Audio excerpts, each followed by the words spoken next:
Bienvenue dans Invisibility.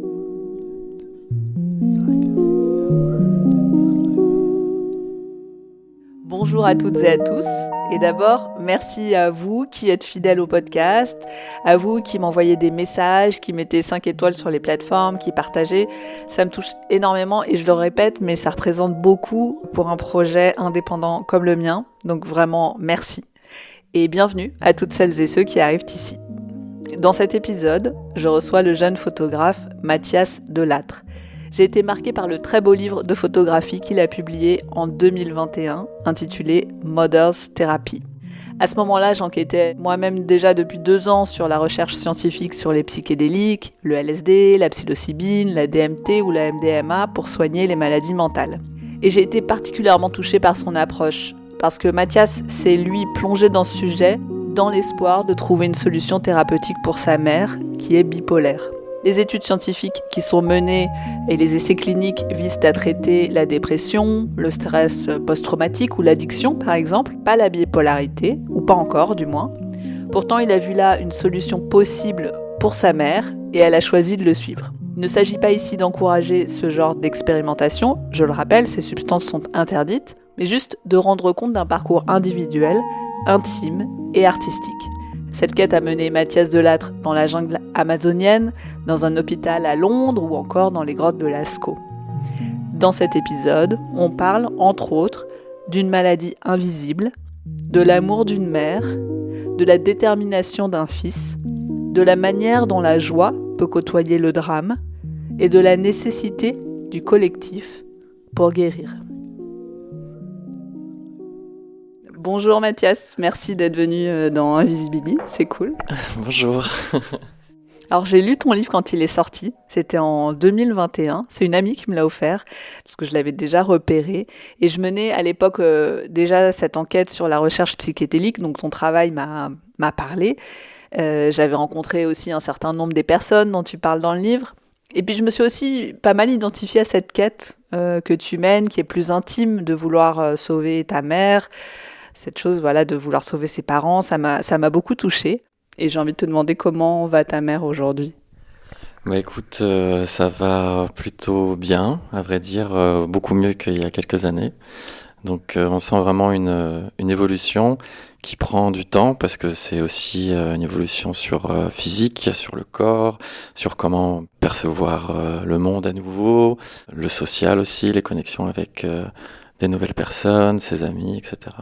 Elle reprend les études à l'université, elle a beaucoup plus d'élan, elle est toujours bipolaire mais d'une manière beaucoup moins contrastée.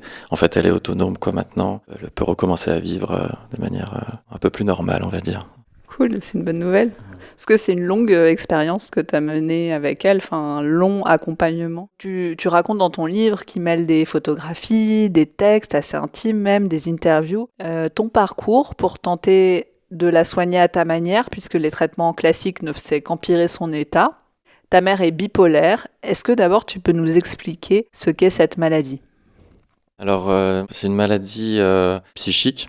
C'est une maladie, entre guillemets, un peu à la mode en ce moment, parce que finalement, tout le monde peut se dire qu'on est un peu bipolaire, parce qu'on n'est jamais stable. Mais voilà, il y a vraiment une grande différence, parce que c'est vraiment un handicap, quoi, qui ne se voit pas. Et ma mère, d'ailleurs, a toujours dit j'aurais préféré avoir un handicap physique, vraiment, qui se voit, que comme ça, tout le monde comprend que je suis pas bien. Et elle dit j'ai un handicap invisible. Ouais, je sais. Oui.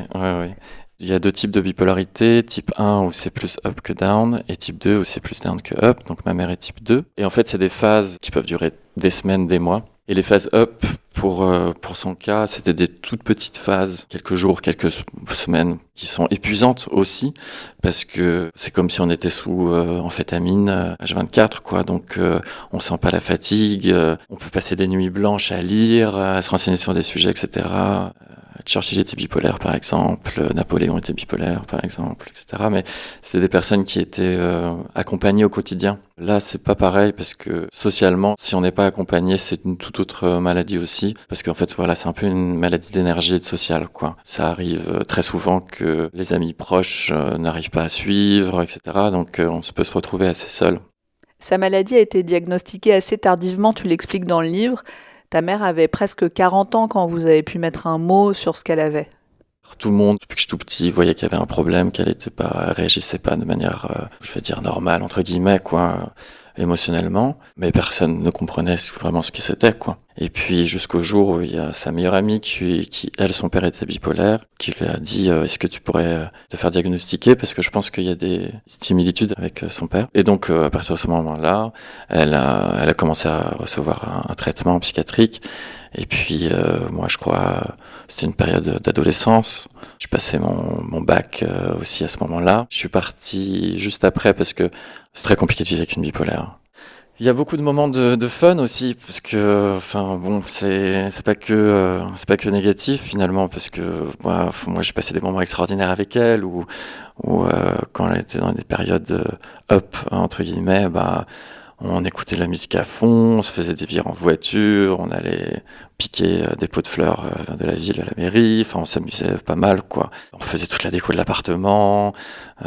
Quand j'étais enfant, c'était ma mère, donc je pensais que c'était normal, il n'y avait pas de problème. Mais je pense que quand son traitement psychiatrique a commencé, là, ça a changé un peu la donne. Il y a eu des phases maniaques ou des phases où elle pouvait facilement virer. Par exemple, je rentre de l'école avec des amis, et puis j'ouvre la porte, et puis je vois qu'il y a un bac d'eau de Javel à l'entrée. Ma mère qui débarque avec une combinaison de labo de haut en bas avec la capuche, tout ça en blanc, et qui nous dit faites attention, il y a des acariens partout, faut baigner vos pieds dans la javel, faut que vous ne touchez pas au mur, etc. Donc ça peut provoquer des médicaments, des phases un peu comme ça. Les médicaments sont pas forcément une aide dans le cas de cette maladie ou... En fait, ça dépend. Il y a des personnes des bipolaires, qui par exemple avec de lithium, ça les stabilise suffisamment, mais personne ne sait vraiment comment le soigner. Donc les psychiatres peuvent tester en fait sur leurs patients différents médicaments, différents dosages, etc. Donc en fait, c'est une recherche aussi du bon cocktail pour la personne, et ça arrive aussi que peu importe les médicaments, peu importe le dosage ni les cocktails, ça marche toujours pas, et il n'y a pas de stabilité ni d'évolution. Ou alors la seule stabilité entre guillemets, c'est de assommer en fait les patients avec des médicaments lourds, et comme ça ils sont un légume, et donc oui. C'est une manière aussi de les mettre à l'écart et de plus s'en préoccuper, j'ai l'impression quand même. Oui, parce qu'ils savent pas eux comment gérer la situation, donc oui, c'est une solution ancienne qui date d'assez longtemps, mais qui continue toujours. Les médicaments, ils n'ont pas changé depuis 70 ans, donc... Donc toi, à ce moment-là, en parallèle, tu fais des expériences avec un ami, avec les champignons et différents hallucinogènes. Et tu te dis, si moi, ça me fait du bien, ça peut aussi faire du bien à ma mère. Oui, exactement. C'était une idée un peu comme ça, un peu folle. Quand j'avais début de vingtaine, j'expérimentais avec mon meilleur ami à l'époque ces substances, et beaucoup les champignons. Et je me suis toujours dit, après les sessions qu'on faisait, je me sentais très bien, j'avais envie de socialiser beaucoup, j'avais envie de créer, j'avais envie vraiment de vivre, quoi. J'étais vraiment très heureux. Je me suis dit, c'est très étrange parce que, en général, quand on prend une drogue le lendemain, on n'est pas très heureux, on est un peu en descente, etc. Et donc, ça m'a un peu tilté. Et même à l'époque, je me suis dit, tiens, peut-être que ça pourrait marcher pour ma mère. Mais bon, j'étais très jeune. Et je pense que présenter ça à un déjeuner ou un dîner de Noël, c'était un peu compliqué pour la famille. Donc, j'ai un peu gardé ça pour moi. Mais finalement, 5, 6, 7 ans plus tard, quand je suis tombé sur des articles, des livres et des vidéos sur la thérapie psychédélique, et que je me suis renseigné un peu sur le sujet, je me suis dit, tiens, finalement, j'avais peut-être pas tort dans mon intuition, peut-être que ça pourrait vraiment l'aider, quoi. Je précise à nouveau que c'est tout un pan de recherche qui a existé dans les années 50, puis a été arrêté et a repris à partir environ des années 2010 dans les pays anglo-saxons, d'abord, principalement aux États-Unis, en Angleterre, avant d'essaimer ailleurs dans le monde ces dernières années, et désormais même en France, sur donc les substances psychédéliques comme les champignons, le LSD, la DMT, pour soigner les maladies mentales. Voilà. Et donc à partir de ce moment-là, j'ai approfondi mes recherches. Puis une fois que je me suis assuré que ça pouvait pas être négatif, ça pouvait que aider, que ça pouvait pas faire de mal, je l'ai proposé, j'ai appelé un soir ma mère et je lui ai proposé d'essayer ça, quoi. Comment elle a réagi ? Elle m'a dit, mais t'es fou, mon fils. J'ai pris les LSD, j'avais 20 ans. C'était une expérience cauchemardesque. À ce moment-là, je lui ai dit que, en fait, c'est des substances qui changent du tout au tout en fonction du set and setting, de l'endroit où tu le prends, du dosage, de l'accompagnement, etc. Ça peut tout changer, quoi. Et donc toute cette quête, c'est l'objet de ton livre qui s'appelle Mother's Therapy. Et il commence avec une lettre de ta mère qu'elle t'a écrite et qui est vraiment extrêmement émouvante parce qu'en fait, elle est extrêmement consciente de tout ce qui lui arrive. Enfin, voilà, il y a une sorte de lucidité qui transparaît dans ses mots. Elle va demander à elle-même à se faire interner, ce qui est extrêmement rare, lui disent les psychiatres, et elle dit « Je n'ai qu'une seule hâte, pouvoir goûter les premières aspirines de l'âme pour trouver quelques heures de répit, ne plus penser. » Toi, t'as reçu cette lettre ? Oui. C'est vrai que ma mère a toujours voulu essayer de s'en sortir, donc c'est elle-même qui proposait aux psychiatres des nouveaux médicaments où elle voyait des études aux États-Unis, comme ils ont toujours un peu d'avance là-dessus. Elle allait d'elle-même proposer ce médicament aux psychiatres, etc. Donc elle a toujours voulu vraiment essayer de s'en sortir. Par exemple, cet épisode-là, c'était pour éviter de se suicider, donc de faire une connerie. Elle voulait rester en vie pour ses enfants. C'était une période assez compliquée, c'est comme de même de passer Noël dans sa chambre d'hôtel psychiatrique. C'est compliqué, surtout qu'elle était plus là, vraiment. Enfin, elle était numb, quoi. J'y allais le plus souvent possible. Mais c'est une ambiance où, dans les hôpitaux psychiatriques, aujourd'hui, on mélange tout le monde, on mélange les schizophrènes avec les bipolaires, du coup, ça fait un mix qui est pas très joyeux et pas très simple même pour les bipolaires. Donc, voilà, j'allais dans cet univers-là. Et puis, je prenais aussi un peu de photos. C'était en 2012. Mais c'était juste des photos comme ça pour moi, parce que puis je sortais de l'école et j'avais juste envie comme ça de prendre des photos dans cet endroit-là, d'architecture, de paysage et aussi des portraits des personnes avec qui ses amis, avec qui elle séjournait là-bas. C'est marrant parce qu'elle décrit un lieu qui à la fois a l'air difficile. En plus, cet hôpital en particulier, c'était comme une expérience, donc pas même les murs n'étaient pas complètement terminés, etc. Mais elle dit quand même quelque chose que j'ai trouvé intéressant, je le lis, mais parce que dans ces mots, c'est mieux. En psychiatrie, se faire accepter des autres est beaucoup plus aisé que dans la vraie vie. Dans le grand bain, personne n'a pied. On se raconte, on s'explique, on partage, des liens se créent. Se retrouver à la cafétéria devient essentiel, on rigole, on fait les fous, on se reverra. Après tout, on s'est connus sans masque. C'est beau, je trouve, ça. On s'est connus sans masque, on porte tellement tous de masques. Oui, c'est vrai. Et puis, je pense que dans des lieux comme ça, c'est vrai que facilement, le masque est tombé avant qu'on ouvre la porte, quoi. Donc finalement, les rapports humains sont différents et vont peut-être plus à l'essentiel directement. Ma mère a toujours dit que le social, c'était un des meilleurs médicaments. Être entouré. Être entouré, exactement. Être entouré, partager avec plusieurs personnes dans un même lieu, quoi.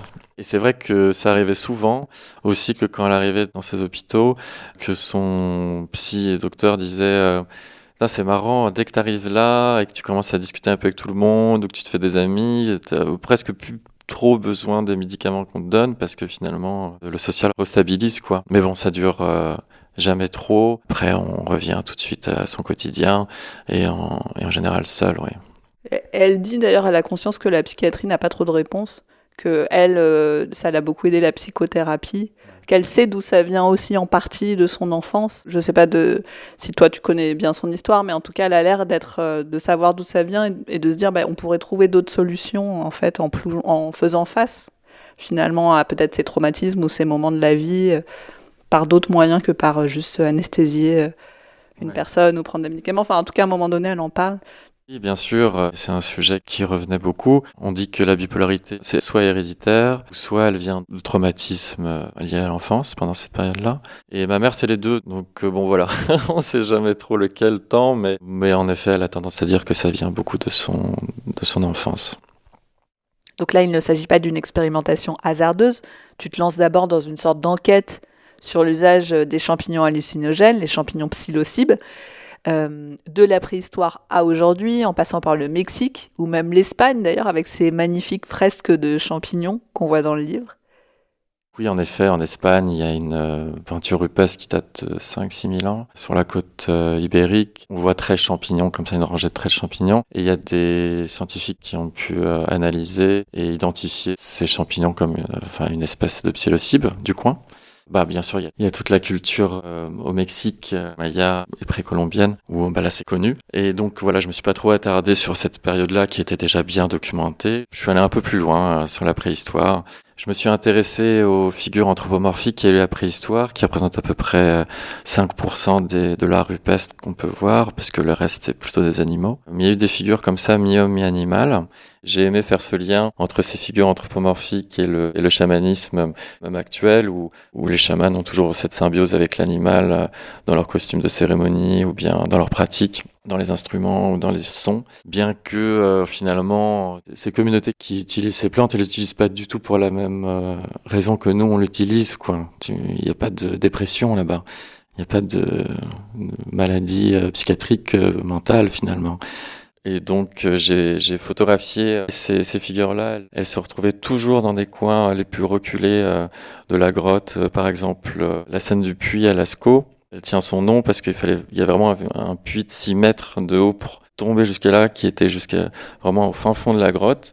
C'est comme si c'était quelque chose d'un peu plus de sacré ce qu'on retrouvait à l'entrée avec tous les animaux, enfin les fresques qu'on connaît bien. Donc voilà, il y a celle de Lascaux qui est assez parlante. Et il y a après aussi l'homme-lion qui est en Allemagne, qui est une des plus anciennes figures anthropomorphiques. C'est une sculpture en bois ? En os, en ivoire de mammouth, avec les cornes. Et ça a un peu plus de 40 000 ans. Oui, d'ailleurs, tu cites un chercheur qui parle de cette statue, on peut dire, et qui fait l'hypothèse que c'était lors de rituels. Oui, tout à fait. Il aimait l'hypothèse chamanique aussi. Tout ça, c'est pas mes mots, entre guillemets, parce que c'est après des lectures que j'ai appris tout ça. Mais en effet, je trouvais ça assez intéressant. Les hommes préhistoriques à cette époque-là, qui n'étaient pas encore sédentarisés, ils avaient une connaissance de l'environnement impressionnante. Ils avaient un régime alimentaire très équilibré. Ils mangeaient des champignons. Ils utilisaient aussi les champignons comme médecine, ou pour des mals de ventre, ou pour allumer un feu. Donc, ils connaissaient déjà pas mal de types d'espèces de champignons en fonction de leur utilité. Je me suis dit, bah, évidemment qu'ils sont forcément tombés sur des champignons psilocibles, comme il y en a quand même à peu près 180 sur cette planète. J'ai aimé faire ce lien, quoi. Ouais. En tout cas, tout ça dans le livre est passionnant, et il y a tes photos aussi qui sont magnifiques. On voit les photos des grottes, de ces figures anthropomorphiques, comme tu dis. Et après, tu es aussi parti en Amazonie, dans un centre de soins mené par un Français. Comment ça s'est passé pour toi ? Ce voyage, c'était un peu un plan B pour ma mère si jamais avec les champignons en Europe ça ne marchait pas. Je suis resté 2 mois à peu près en Amazonie et je suis resté un peu plus de 2 semaines dans ce centre. Et donc j'ai fait aussi un travail avec les plantes pour moi, tout en menant un travail photographique pour ce projet-là. C'était super intéressant la manière dont il travaillait. On avait un peu un psy attitré. On présentait sur quoi on a envie de travailler sur soi, etc. Et en fonction de ça, il nous donnait telle ou telle plante.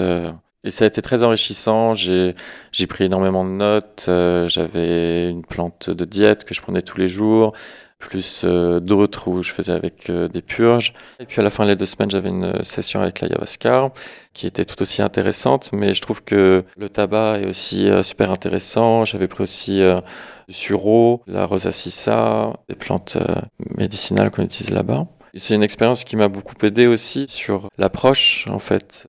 Oui, d'ailleurs, lui, dans le livre, tu le cites, le responsable de centre, et il parle de ce dont tu parlais tout à l'heure, que la quête d'un sens individuel de la vie représente un projet typiquement occidental, presque absent des cultures tribales, où ce qui fait sens concerne avant tout le maintien de la cohésion du groupe et sa survie. En fait, beaucoup d'occidentaux vont prendre de l'ayahuasca ou des champignons, et le but est toujours d'aller mieux dans sa vie, soit son être individuel, etc.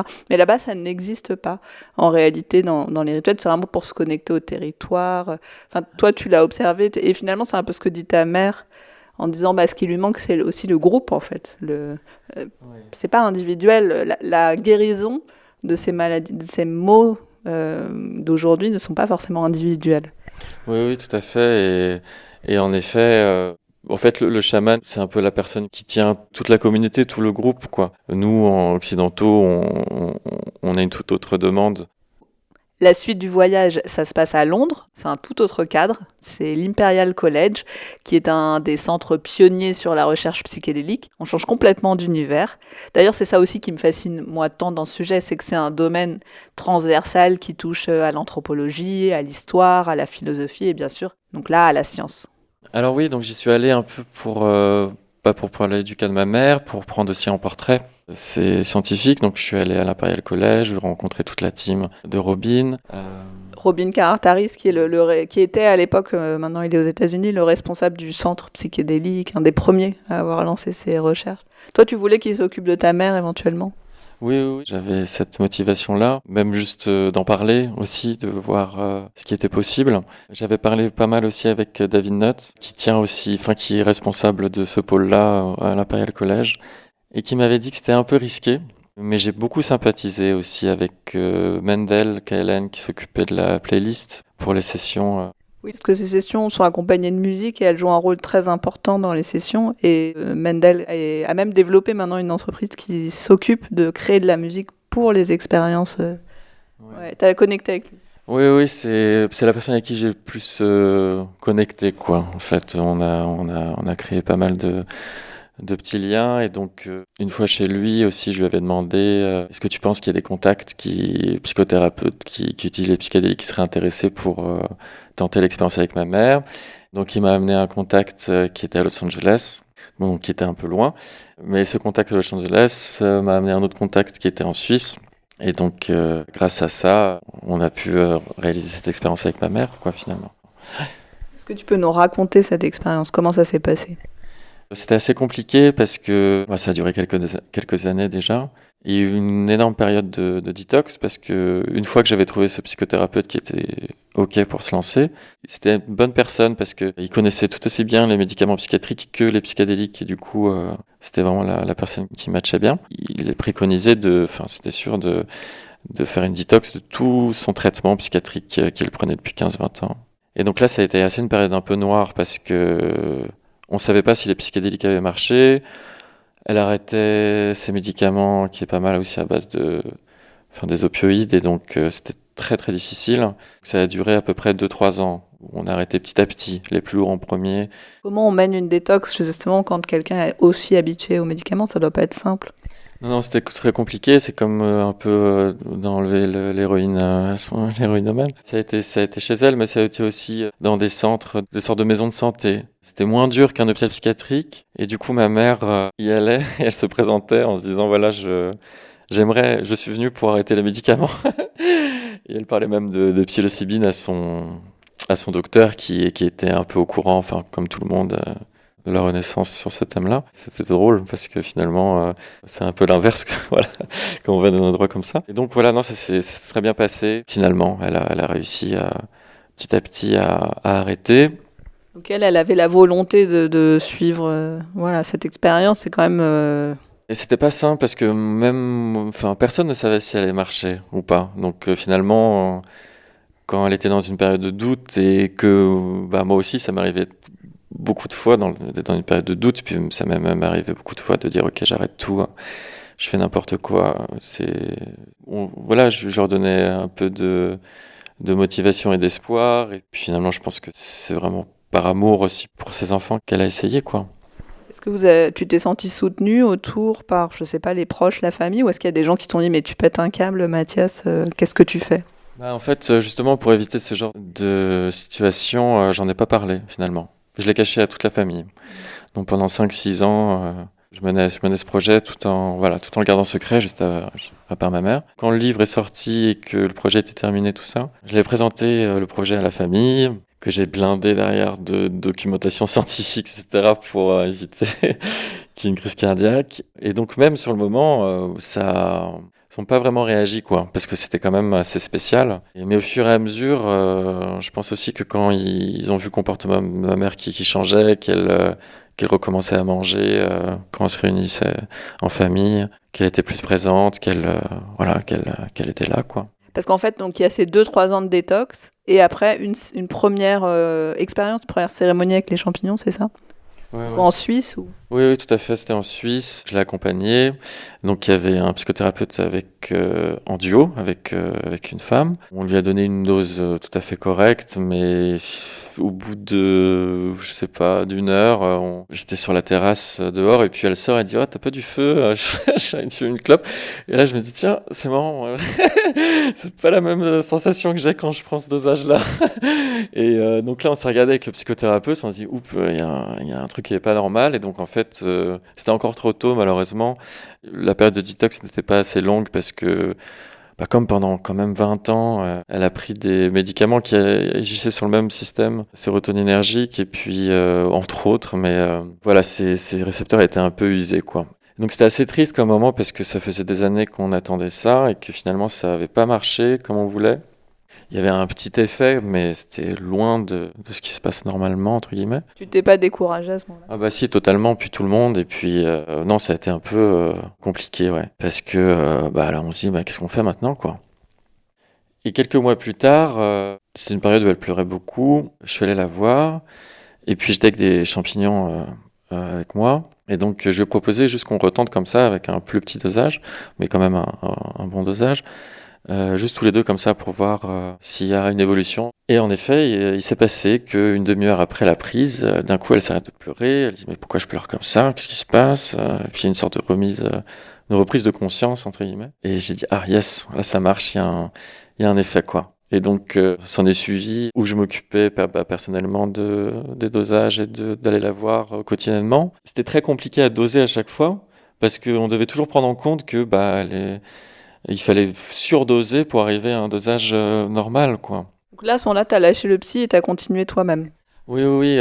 On a fait une sorte d'emploi du temps, on va dire. Quand elle sentait le besoin, on faisait une session. Enfin, on a essayé vraiment plusieurs choses. On a essayé aussi des plus petits dosages à prendre au quotidien, plusieurs tests comme ça en fonction d'elle, et parce que chacun est différent aussi, donc chacun réagit un peu différemment. Et en fait, s'en est suivi, donc ça c'est pas dans le bouquin, bah, une nouvelle session avec le psychothérapeute en Suisse. Je l'ai accompagné au train, puis je suis venu la récupérer après.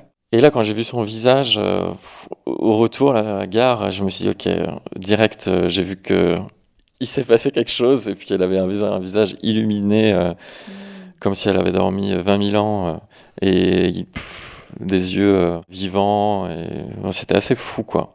Et donc c'était super parce que on a discuté toute la soirée de l'état motivé de conscience que provoquent les champignons, quoi. Enfin, et c'était extraordinaire parce que moi, ça faisait 15 ans que j'expérimentais ça et que j'ai toujours voulu discuter de ça aussi avec ma mère, qu'on partage ça ensemble. Parce que finalement, on est obligé de le prendre pour savoir ce que c'est, quoi. On peut pas, un saut en parachute, ça se fait, même en image, on sait pas ce que ça rend, quoi. J'étais très content parce qu'il y a vraiment eu un effet ultra bénéfique et qui aide encore aujourd'hui, quoi. C'est incroyable. Donc à partir de ce moment-là, elle est beaucoup mieux, elle a pas repris les médicaments. Ça se passe comment la suite? C'est assez compliqué parce que même avec tous les médicaments ou tous les champignons ou les psychédéliques possibles, si elle est seule, bah, ça peut pas non plus être la solution. C'est mieux maintenant. Ça prend beaucoup de temps, en fait, comme je disais au début, à reconstruire tout ça. Mais là, maintenant, oui, il y a une nette évolution et elle continue toujours le traitement avec les champignons qu'elle prend quand elle semble bon. Voilà, il y a comme une sorte d'autonomie là-dessus, quoi. Et je suis toujours là derrière pour l'accompagner et puis ça nous arrive aussi de faire des sessions ensemble. Mais oui, c'est beaucoup plus stabilisé. C'est OK. Elle redevient assez autonome. Ça, c'est bien. Ça, c'est une bonne chose. Donc tu as réussi ta quête, quoi. Tu t'es dit, enfin, en tout cas, je vais essayer de guérir ma mère. En partie, tu as réussi quand même à la soigner. Je suis content qu'il y ait une évolution et que au moins ça puisse servir pour elle. Mais voilà, après la vie, enfin bon, c'est toujours, c'est pas si simple. Il y a toujours au-delà de même la maladie, des choses qui font que ouais, c'est pas toujours simple, mais elle s'en sort super bien. Et je suis content qu'elle ait cette ouverture maintenant aussi sur le monde, commence de plus en plus à être spirituelle aussi, à se connecter un peu plus au tout, et à la nature et à sa famille. Ouais, donc il y a vraiment beaucoup d'évolution sur beaucoup de thématiques. Ouais. Le fait de vivre même à côté de la forêt, de penser à son corps, de penser à ce qu'elle mange, son régime alimentaire qui a complètement changé, qu'elle reprend les études, qu'elle a envie de bosser d'aider les autres grâce à son expérience, de partager, de pouvoir aider les autres qui sont dans la même situation. Bah ouais, ouais, c'est sûr, c'est agréable, je la revois quoi un peu plus, ouais. On vient sur des échanges un peu plus normales quoi, entre un mère et un fils, c'est bien. À la fin du livre, il y a un texte de Rémi Coignet qui parle de ton travail parce qu'en fait, il faut préciser que c'est un livre un peu ovni où tu pars dans beaucoup de directions. Il y a de la photographie, des textes, des interviews, donc toi-même, tu as réussi à tisser ce fil et lui parle de ton travail avec une phrase qui est très belle. Il te définit comme un libre penseur au pied de son arbre. Parce que tu lui as demandé d'écrire un texte et il dit j'avais du mal à comprendre ce qu'il faisait. Et au final, c'est ça qui finit par dire qu'est-ce que. Toi, ça te va comme libre penseur au pied de son arbre. C'est marrant de le dire comme ça parce que.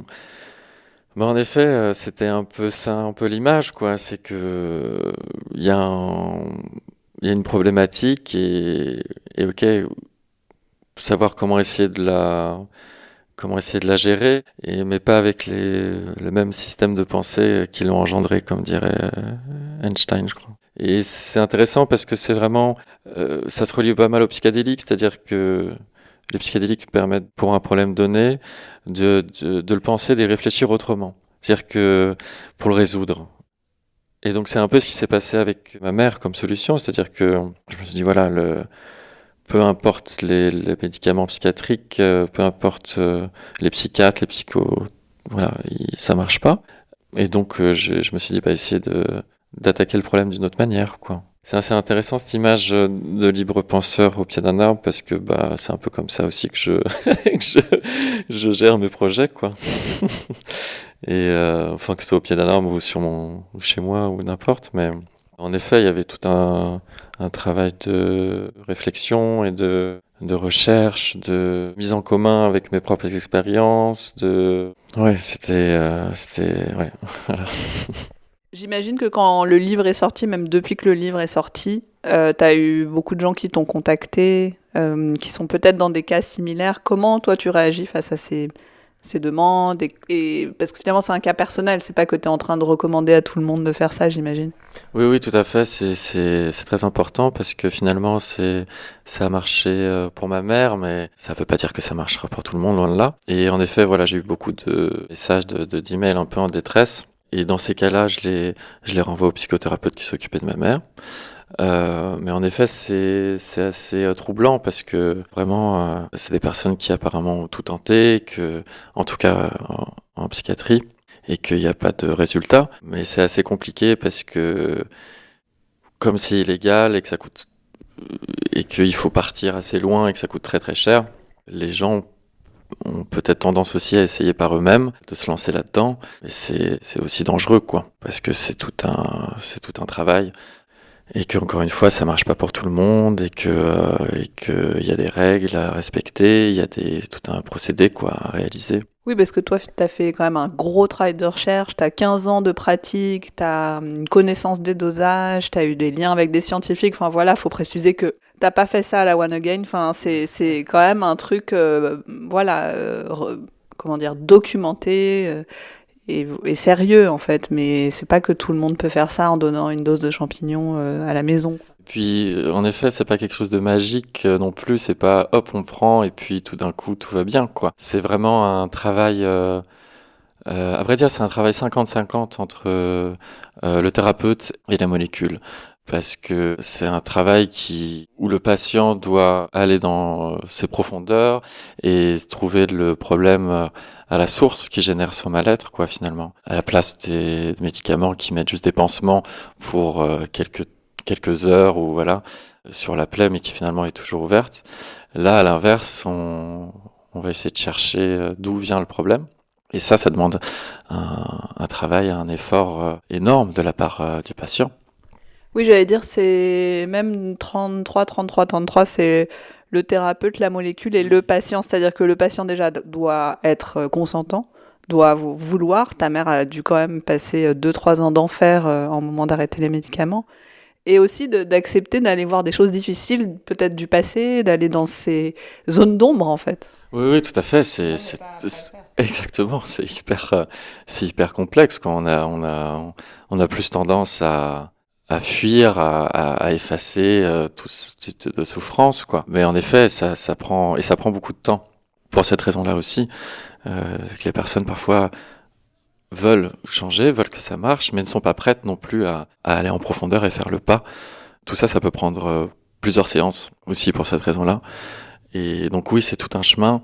Il faut être accompagné, parce que j'imagine que si tu fais une séance et que tu tombes sur un gros dossier, quelque chose du passé, comme tu dis que ta mère dit son enfance c'est important, et ça peut être le cas pour beaucoup de gens. C'est tout aussi important l'accompagnement après, en fait, les séances, quoi. Finalement, c'est ce qui est le plus important, c'est qu'est-ce qu'on en fait, parce que finalement, on peut multiplier comme ça les expériences, mais si derrière on creuse pas et on travaille pas vraiment sur ce qui s'est passé, l'expérience qu'on a vécue, c'est quelque chose qui peut se répéter à l'infini. Et tant qu'on n'est pas nous prêts aussi à faire le pas de débroussailler un peu tout ça et d'aller directement à l'essentiel. Oui, là, en gros, les substances permettent d'amorcer le travail, mais le vrai travail, il se déroule après. À un moment, ta mère parle, elle dit « Ce n'est pas en anesthésiant le siège de nos facultés mentales pendant des années que la douleur s'éloigne. Elle remonte toujours à la surface de notre conscience ou plus profondément, jusque dans nos rêves. Pouvoir l'intégrer pour la digérer semble être le meilleur moyen de pouvoir l'expulser. Encore faut-il en avoir la force. » Ça résume ce qu'on était en train de dire. Et elle dit aussi que souvent que la psychothérapie, enfin on fait pas ça en psychiatrie, quoi. Non, on fait un peu l'inverse. Ouais. Voilà, donc c'est ça, aller diguer à l'intérieur de soi. Et elle termine, et on peut peut-être clore là-dessus, mais j'ai trouvé ça beau, elle dit « Quant à l'amour, s'il n'a rien à voir avec les bons sentiments, il est bien le seul à pouvoir sauver du pire. » C'est beau, c'est ce qui s'est passé. Oui, ça résume aussi assez bien toutes ces années-là et cette expérience quoi qu'on a vécue. On sent beaucoup d'amour parce qu'il y a des photos, des portraits assez intimes de ta mère à des moments où elle va pas bien du tout, on la voit aller mieux. Enfin voilà, on sent qu'entre vous il y a un lien intime vraiment, et c'est très beau à voir dans le livre. Enfin, aujourd'hui, tu t'as un peu lâché peut-être cette recherche sur les psychédéliques. Enfin, c'est peut-être derrière toi. Qu'est-ce qui t'intéresse aujourd'hui? Qu'est-ce qui te meut? Qu'est-ce qui te fait vivre dans ta pratique, dans ta création, dans ta vie? Là, je suis plus sur un projet un peu spirituel aussi, sur des thématiques qu'on peut avoir sous expériences psychédéliques d'ailleurs, sur les cycles, sur la mort, sur des pensées un peu cosmiques aussi comme ça. Et finalement, les psychédéliques, ils restent d'une manière présente aussi dans ma vie, comme accompagnateur, quoi. Je pense que sans ça, je pourrais devenir fou aussi. Ça permet de se recentrer sur l'essentiel, de prendre un peu de recul sur pas mal de choses, de travailler sur des thèmes qui sont vraiment importants pour soi, sans ego, sans tout ce trip-là.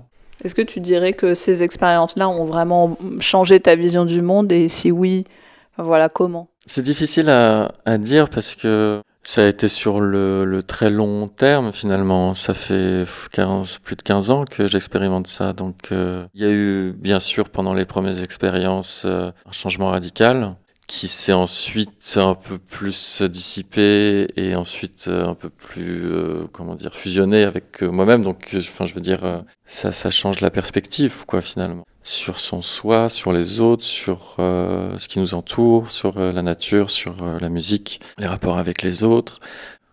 C'est énorme. C'est intéressant de voir que c'est pas une expérience, c'est un chemin, et d'autres intervenants ici dans le podcast le disent. C'est voilà un apprentissage assez long. Qu'est-ce qui, toi, t'accompagne au quotidien pour te connecter, pour te garder ce lien, pour continuer à explorer ces dimensions que t'ont ouvertes les substances? Qu'est-ce qui te porte ou qu'est-ce que tu peux partager? C'est assez simple. Pour moi, c'est la musique qui, du coup, ont toujours accompagné pendant les sessions psychédéliques, et puis la méditation et la forêt, quoi, les balades en forêt.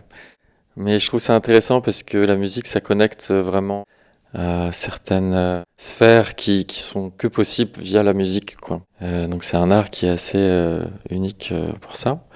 Ça, oui, ça devient oui, c'est ma passion première, quoi, on va dire. Toutes les sessions que j'ai pu faire, c'était avec de la musique. Enfin, c'était aussi pour la musique qu'on le faisait, quoi. Quand j'ai vu le potentiel du son et que ça peut faire avec les psychédéliques, j'ai fait des recherches sur ce type de musique, donc le rock psychédélique ou tout ce qui tourne autour de ça aussi. Et ça m'a toujours intéressé de faire les playlists pour ces sessions-là, pour moi, pour ma mère, pour des amis.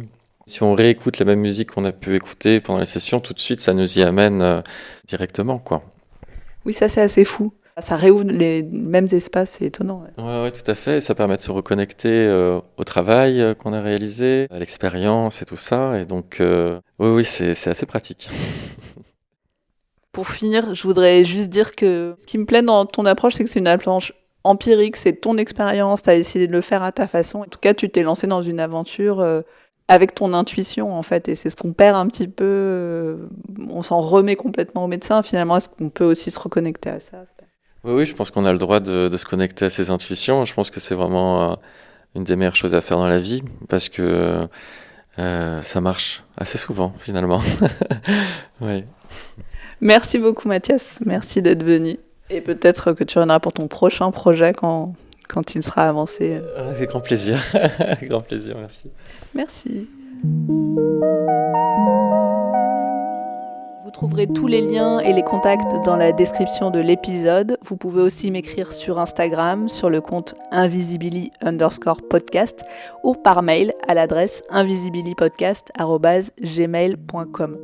Si vous avez aimé l'épisode, n'oubliez pas que vous pouvez vous abonner, commenter sur les plateformes, mettre 5 étoiles, partager. C'est comme ça que ce podcast qui est entièrement autoproduit pourra se développer et grandir. Merci de m'accompagner dans ce voyage.